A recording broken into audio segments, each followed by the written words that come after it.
From the front page of the Yonkers Statesman, November 8, 1916.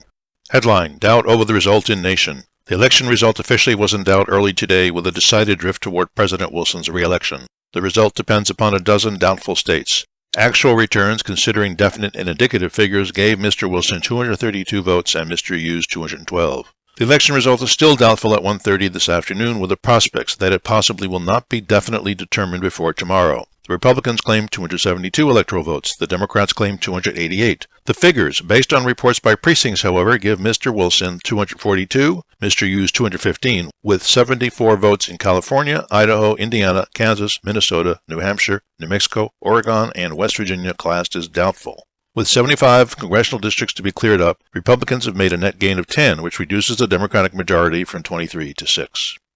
Headline: Republicans carry Yonkers.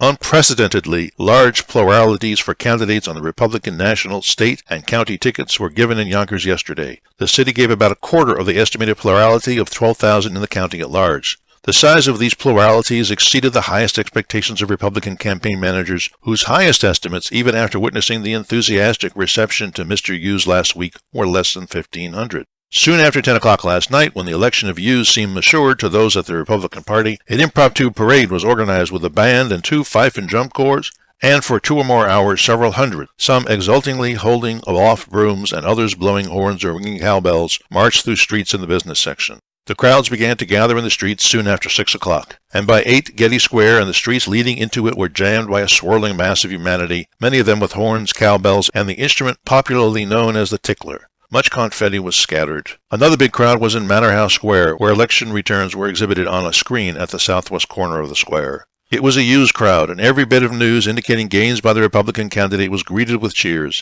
At midnight, although the noise had largely subsided, many people were still celebrating.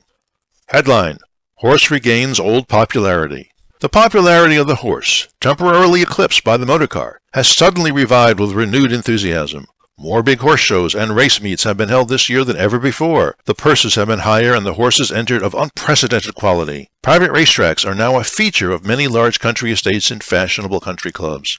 The renaissance of the horse may be traced to several causes. In the first place, like all inexplicable things, it is supposed to have been brought about by the European War. During the past 2 years, many famous racing stables of Europe have sold to help the cause. A large number of the thoroughbreds that had figured conspicuously on the historic racecourses of the continent were placed into cavalry service, and still more were sold to Americans. And that's the news from Yonkers 100 years ago today.